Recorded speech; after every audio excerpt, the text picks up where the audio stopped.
Bien, por favor, preséntense. Hoy iniciaremos un nuevo capítulo y vamos a hablar sobre la neurobiología de la memoria. Hablando de memoria, en realidad es poca gente que ha destacado en el conocimiento de este campo.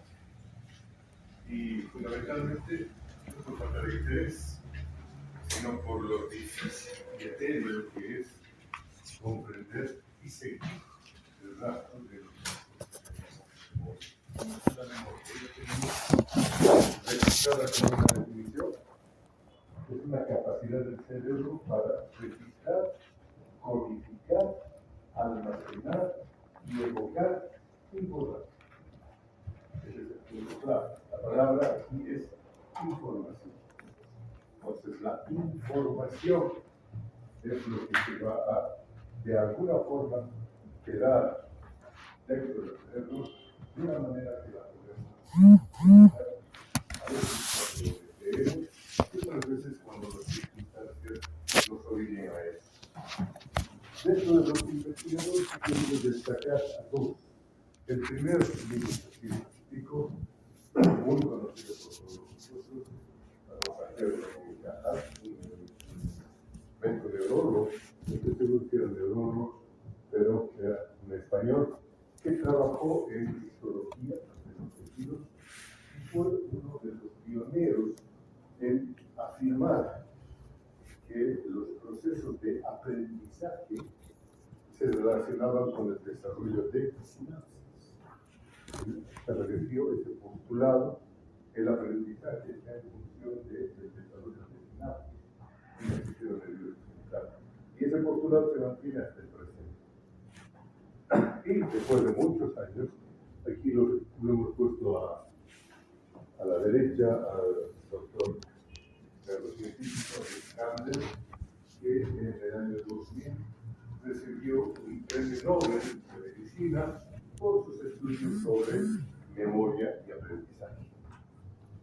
Cuenta la leyenda, yo voy a poner así porque es una historia interesantísima, que hay gente que ha trabajado sobre aprendizaje, de memoria exclusivamente sobre aprendizaje, y ha hecho una experiencia que ha sido señera, ha sido algo que ha quedado a una especie de animales, a los ratones, se les ha enseñado a moverse dentro de una caja de esquinas. ¿Saben lo que es una caja de esquinas?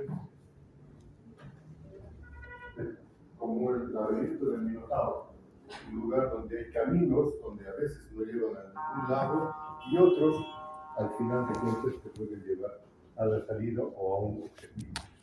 Esa es una caja de esquinas, es un camino donde el observador puede ver por dónde están yendo los sujetos, en este caso los ratones, y ver cuáles van a ser el trayecto correcto, cuáles lo van a hacer directamente, porque ya tienen un conocimiento, o cuáles van a ir haciendo el ensayo y error que todo el mundo hace cuando no conoce algo. Bueno, hasta que aprendieron estos animales a moverse en la caja de esquinas y lo hacían muy sueltos de cuerpo, duró ese experimento. Después, ¿qué hizo? Agarró los cerebros de estos ratones, los hizo pulpa, los metió en una licuadora y extrajo un extracto de ese cerebro. Y eso, con toda la delicadeza, se lo inyectó a otros ratones de la misma camada, pero que no habían sido entrenados. Y los pusieron en cajas de esquinas a ver qué es lo que hacían. Resulta que gran parte de los ratones que habían recibido cerebrales iban rápidamente al destino, vale decir, sin necesidad de haber hecho el proceso de ensayo y error, habían conseguido el conocimiento del camino correcto. Eso él lo estableció y se postuló que hay alguna sustancia que está guardando los patrones del aprendizaje. Se han hecho más estudios para establecer qué tipo de sustancia es esta, tanto científico. Y se ha visto que hay por lo menos dos candidatos muy probables que ambos desarrollan fenómenos muy parecidos. Por un lado, proteínas y por otro lado, ácido ribonucleico. Entonces, esos dos quedaron hasta el presente como los candidatos de las moléculas del aprendizaje. Simpático. De alguna forma hemos dado ya las bases de cómo se produce y cómo se transmite la memoria.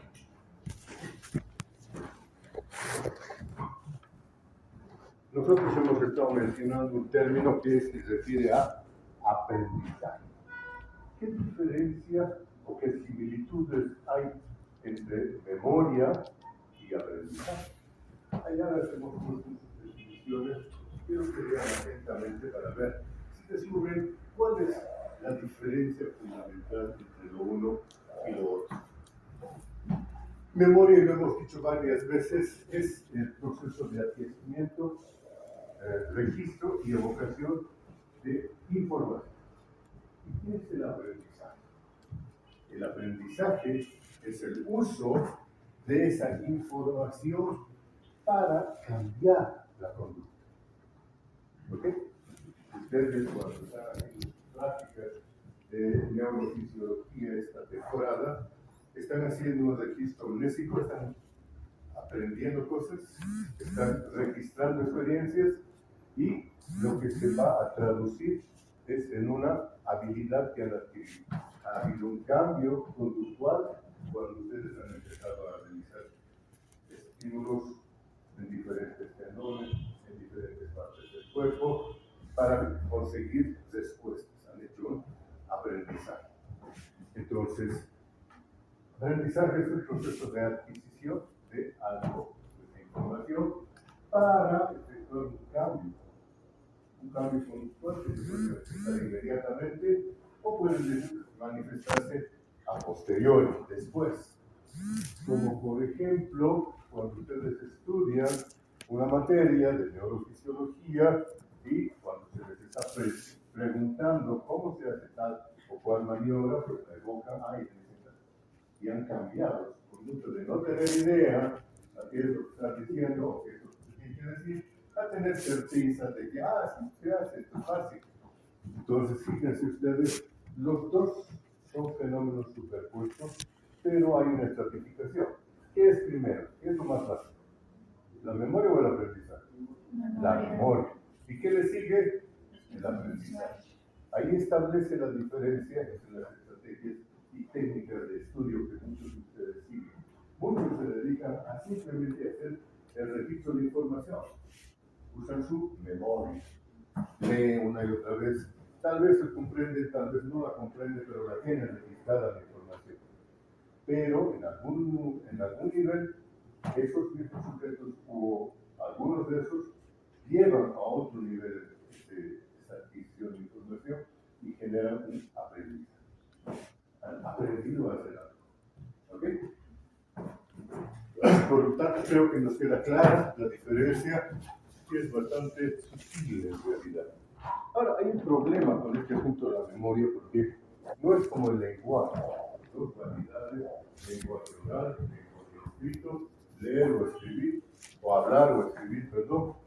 Aquí estamos hablando de que las memorias son de varios. Hay unas memorias que podemos decirlas declarativas y otras memorias que podemos llamarlas no declarativas. Aquí nos referimos con el término de declarativo. Declarativo se refiere al hecho de que nosotros podemos actuar, registrar y evocar conscientemente esa memoria. Uno dice, a ver, ¿qué es lo que he tomado esta mañana mi desayuno? A ver, ¿haciste de café? No, esta mañana no he tomado desayuno. Nos hemos acordado de algo voluntariamente, haciendo el esfuerzo a veces enorme, pero a veces no más frecuentemente banal, para recordar algo. Esa es una memoria declarativa, una memoria que nosotros podemos evocar. Pero hay otras memorias que no siguen ese fenómeno.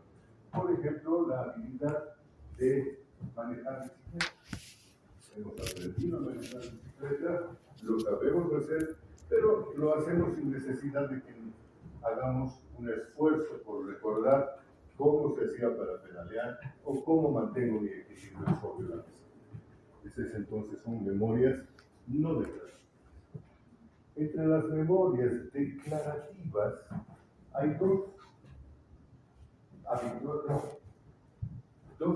categorías, dos tipos de memoria que son las más importantes. Una que es la memoria episódica y otra que es la memoria de nuestros conocimientos, la memoria semántica. ¿A qué nos referimos con el término de memoria episódica? Si yo pregunto, cualquiera de ustedes qué han hecho para llegar a la facultad hoy día, me lo van a contar con más o menos detalle. Todos tienen registro, todos tenemos registro de las cosas que hemos ido haciendo en nuestro diario vivir. Si les pregunto qué han hecho ayer, o qué han comido ayer, o qué maldad han hecho ayer, con toda seguridad me van a decir, esa es una memoria que está declarando sus hechos de vivencia, sus vivencias. Está íntimamente ligada a un fenómeno de temporalidad. ¿Qué he hecho el primero? Me he vestido, me he tomado mi desayuno, me he ido al baño. ¿Qué he hecho primero? Lo podemos organizar. Primero he hecho esto. Hacemos una secuencia temporal. Lo esencial es la memoria episódica, es la temporalidad. Está ligada al tiempo. Al contrario, la memoria semántica es una memoria de los conocimientos que nosotros hemos adquirido. ¿Cuál es la capital de Bolivia? Sucre. ¿Cómo lo sabes? ¿Te acuerdas? ¿Y cómo lo has aprendido? No, para nada, lo sabes. Hay una relación temporal. No, para nada, es un conocimiento. ¿Cuál es la capital de Francia? Ni idea. Al lado, puede resultar muy grande país. París, sí, señor. ¿Y cuándo lo has aprendido? ¿Quién sabe? No tengo idea. Pero lo has aprendido usted. ¿Cómo se hace para abrir una puerta?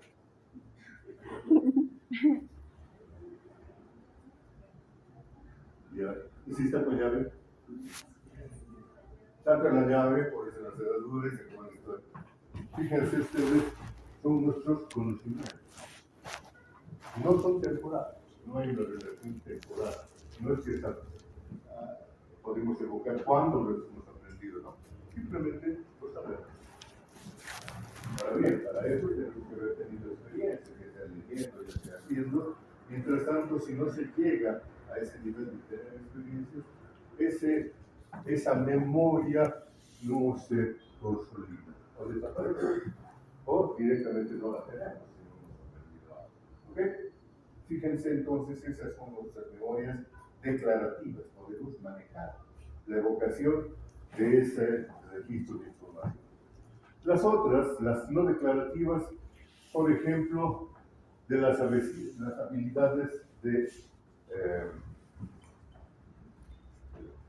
habilidades conductuales, que las llamaría procedural skills. Son, por ejemplo, cuando hemos aprendido a jugar fútbol. ¿Cómo hacemos para meter una pelota al arco?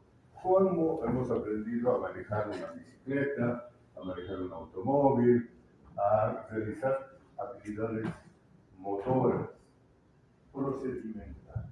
¿Okay? Eso lo vamos aprendiendo con un procedimiento diferente, que es el del ensayo y error. Vamos intentando, la primera vez vamos a un automóvil, ¿dónde se tiene que poner la llave? Aquí, porque no sabía, ni tenemos idea. Aquí, y después, ¿qué hago? Lo giro, sí, hace ruido, perfecto. Vas a hacer esto para que se encienda el motor. Muy bien, después, ya está encendido, tienes que poner en cajas. ¿Qué son las cajas? Esto. Pero, no habíamos aprendido todavía, pero estábamos en el proceso de aprender. ensayo y error. La próxima vez vamos a hacer poner llave neutro, le voy a poner primera y se me van a auto-funcionar. Ya sabemos que eso sí va a pasar. Y así sucesivamente vamos a ir aprendiendo a conducir un vehículo. Esa es una memoria procedimental. Nuestro cuerpo está aprendiendo cómo se hace. A la larga, ese fenómeno se va a hacer automático.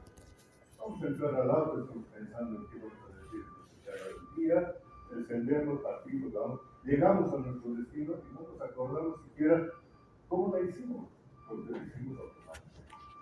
Ese fenómeno de aprendizaje se ha automatizado, lo cual es una maravilla para nosotros, porque imagínense que cada día tuviéramos que estar evocando cómo se tiene que conducir el automóvil, qué hago para el siguiente, cómo hago para aumentar la velocidad, cómo hago para...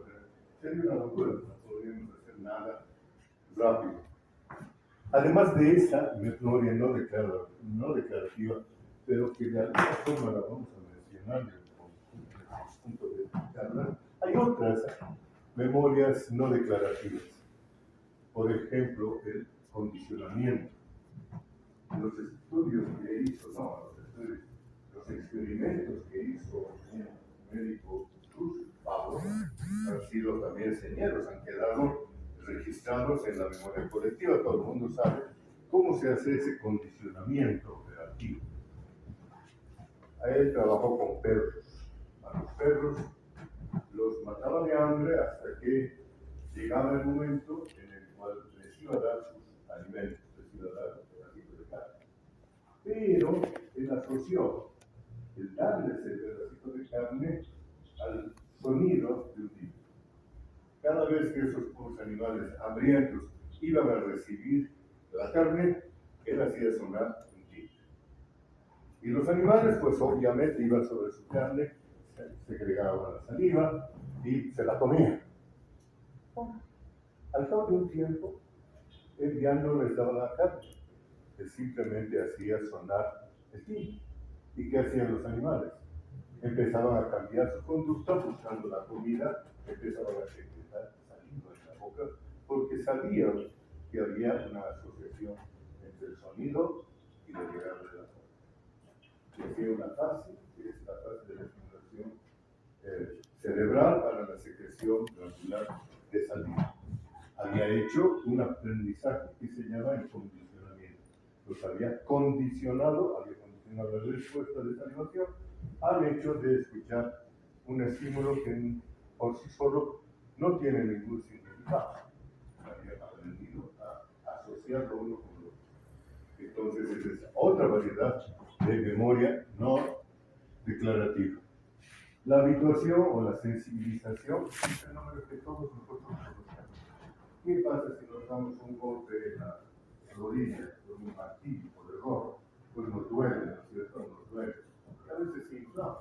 Pero ¿qué pasa si en vez de darnos uno, nos damos otro, y después otro más, y después otro más en ese mismo lugar? ¿Qué va a pasar con nuestra respuesta a la quinta vez que hagamos este procedimiento?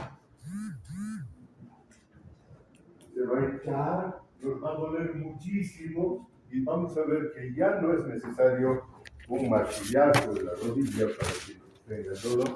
A veces basta con tocar la rodilla para que tengamos dolor. Hay mucho dolor. Eso ocurre como un mecanismo de protección. Esa sensibilización que ha hecho sensible la zona es un proceso de aprendizaje. Nuestro cuerpo, nuestros tejidos, están reaccionando a un estímulo nocivo y están generando un aprendizaje de nuestros receptores del dolor. Se han hecho más sensibles. Ahí está otra variedad de memoria no declarativa, donde se produce una sensibilización. Pero por el mismo procedimiento podemos conseguir una desensibilización, perder esa respuesta, como por ejemplo cuando estamos reaccionando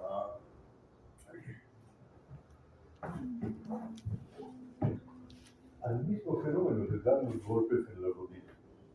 Al al principio va a haber una sensibilización, nuestros receptores se van a volver muy sensibles.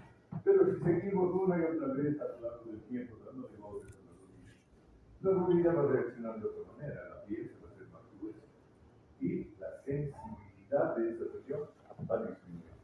Al cabo de un tiempo, todos los que practican artes marciales lo saben, dar un golpe que a cualquiera le produciría un fuerte dolor en la mano, después de haberlo practicado cientos de veces, ya no es doloroso.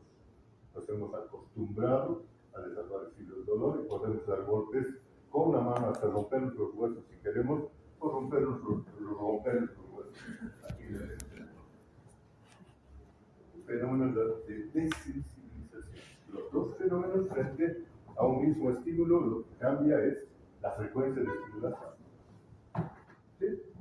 Interesante, ¿no? Porque esto no solamente es en el ámbito neurológico, nervioso, también ocurre en nuestro ámbito neuroendocrino y nuestro ámbito inmunitario. La inmunidad es exactamente lo mismo, pero lo hace de una manera mucho más fácil, mucho más evidente. Y finalmente el priming. El priming es algo a lo que estamos todos sometidos y muchas veces ni nos damos cuenta, pero lo utilizan mucho en propaganda. Hay gente que se dedica a generar sketches propagandísticos. Lo más habitual es asociar el cuerpo femenino, hermoso por supuesto, a un determinado producto. Entonces dicen, a ver, quiero saber qué está de moda en la ropa, en la moda del vestir de la mujer. Y entonces el país empieza a buscar qué cosas se están haciendo y le aparecen modelos de mujeres bellísimas, vestidas con un cierto tipo de ropa. Use la marca que se los paga. Use la marca acá, se miran así, se ven así. Y entonces nosotros vamos asociando el hecho de verse de esa manera a una cierta fábrica, a una cierta marca, a un cierto color, a un cierto estilo de ropa. Y entonces eso lo vamos a terminar haciendo inconscientemente. Vemos a las modelos tan lindas, oh, qué bien se lo pasan. Un día después empezamos a buscar esa marca, ese color, ese modelito. Ya hemos hecho un priming, hemos hecho una asociación para que nosotros cambiemos nuestras decisiones. Ya no voy a comprarme lo más barato, me voy a comprar este, porque es más caro, pero tiene este peso. Y eso ocurre mucho, tanto en varones, pero sobre todo en mujeres, pues obviamente. Bueno, a los hombres nos cae lo mismo, pero de otra manera. Bien, volviendo un poco a lo que nosotros deberíamos estar desarrollando. Hablemos de esta memoria. La memoria, sin embargo, tiene una temporalidad. Fíjense ustedes, aquí estamos hablando de por lo menos 3 tipos de memorias. Las 3 declarativas. Una memoria que vamos a llamar inmediata, que se llama también la memoria sensorial. Que en sus prácticas de somestesia, ustedes están haciendo algunas experiencias que evocan este tipo de memoria o utilizan este tipo de memoria. Una de las maniobras que les piden que hagan es al sujeto que tiene los ojos cerrados y un marcador en la mano, le dicen que detecte dónde están ustedes poniendo un estímulo con otro marcador, ¿cierto? Y con toda hazaña vamos y le damos duro en el antebrazo de un determinado punto y le decimos después, ¿dóndecito tengo golpeado? El sujeto que lo ha visto, que lo ha sentido, va a tratar de ubicar el lugar exacto, lo más posible, del lugar donde se ha hecho la estimulación. Ese fenómeno de esa respuesta evoca una memoria sensorial. Pero esa es una memoria ultra corta. Porque si nos distraemos un instante, le hablamos, le decimos, mira, vas a tener cuidado, porque si lo haces muy lejano del lugar, ya no vas a tener tu dulce. Mientras más cerca, te vamos a hacer un premio mayor. Ya han pasado unos segundos y después les digo, ya, ahora ¿dónde eres? ¿Dónde eres? Más válida idea de dónde se hizo esto. Y va por ensayos de que son pateando por aquí, por aquí. Esa es una memoria sensorial. Y hay varios tipos de esas memorias sensoriales. La memoria visual, la icónica, el registro de lo que estamos viendo. Vemos, cerramos los ojos y podemos evocar por unos segundos qué es lo que hemos visto. Al cabo de los cuales se ha disipado esa información y ya no nos acordamos más qué hemos visto. Luego, lo auditivo, lo que están ustedes escuchando y lo que les pasa al 90% de los que escuchan esto, una memoria egoica, escuchan las palabras, las entienden, a veces las registran, pero pasado un corto periodo de tiempo ya no queda atrás de lo que se les ha dicho. Y eso sus madres, padres lo conocen muy bien. No, sabes, te he dicho. Listo. Se perdió. También está la memoria áptica, que es más o menos lo que hemos dicho ahora al hacer el experimento con la sensibilidad en la piel para ver si detecta o no detecta el lugar de la estimulación áptica. Un tipo de memoria ultracorta. Hay otra memoria que vamos a llamar memoria a corto plazo. ¿Por qué a corto plazo? Porque dura unos 30 a 40 segundos. Y de hecho podemos trabajar con esa memoria. La vamos a llamar por eso una memoria de trabajo. En inglés, y muy conocido el término es la working memory. Esa memoria de trabajo es la que ustedes están utilizando en este momento. Escuchan lo que yo digo, lo comprenden y lo registran. Fíjense ustedes, han trabajado con lo que yo digo. Algunos van a simplemente copiar lo que estoy diciendo, pero a no ser que sean taquígrafos, no van a poder seguir el ritmo de charla. Entonces tienen que sintetizar. Eso significa que tienen que retener las palabras que estoy diciendo, encontrar el significado de la oración y expresarlo sintéticamente en un concepto escrito. ¿Sí? Es lo que hace la mayoría de ustedes. Están haciendo una evocación de su working memory, de su memoria de trabajo. Lo mismo ocurre cuando, por ejemplo, alguien le dice, a ver, acordate de este mi número telefónico, el 157285. Ya, listo. Van, caminan unos 30 segundos y dicen, ¿cuál era? Sí, 7725. Han evocado una información hasta 30 a 40 segundos. Alguien nos llama y le dice, oye, ya, ¿y cuál era el número? Dice, se fue, desapareció, ya no queda más. Entonces es una memoria a corto plazo.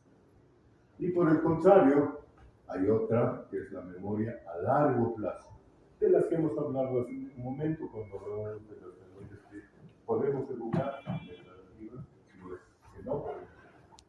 Esas memorias a largo plazo son de dos tipos, lo hemos dicho ya, las memorias episódicas y las memorias semánticas. ¿A qué se refería la memoria episódica? Temporalidad. ¿Y la semántica? La semántica. Conocimiento. ¿Ok?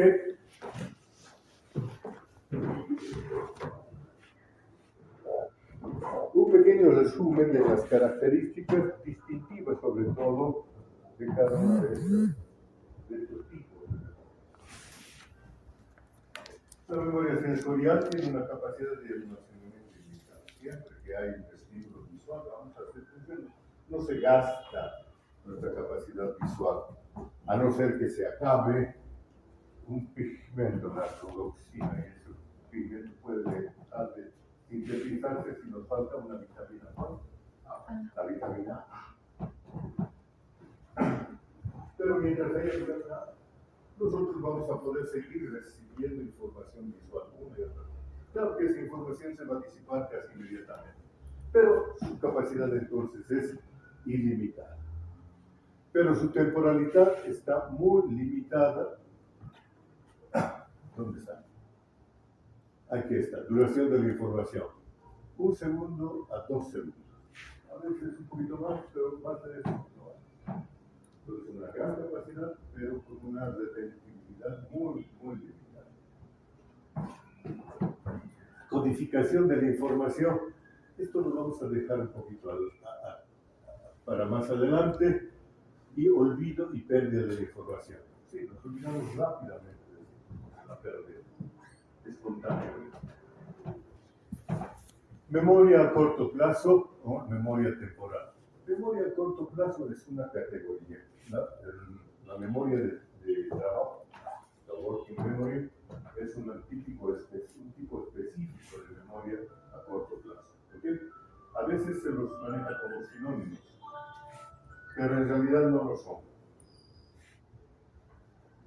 Por eso yo prefiero que utilicemos el término de memoria de trabajo para referirnos a las memorias a corto plazo. Una capacidad de almacenamiento limitada. Podemos recordar unos 7 u 8 elementos, o 7 u 8 nodos de información. Los 7 u 8 números de una serie telefónica. 1, 2, 3, 4, 5, 6, 8, ya estamos perdiendo. Los 10 números ya están perdidos. Entonces, tiene una limitación.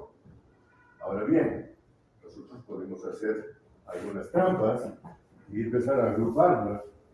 En vez de trabajar 7, 7, 2, 5, 6, 3, 1, 0, las agrupo. 77, 23, 51, 0, 1.